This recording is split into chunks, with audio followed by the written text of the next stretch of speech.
And Dewalt is out with another monster tool in a small form. This is the Dewalt DWHT66719.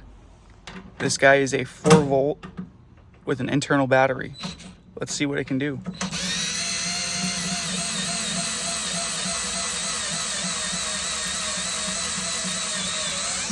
Then to change directions, you switch that collar.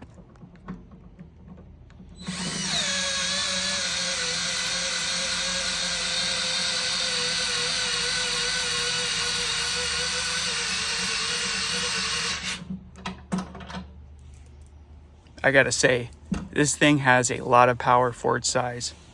What do you think? Let me know in the comments.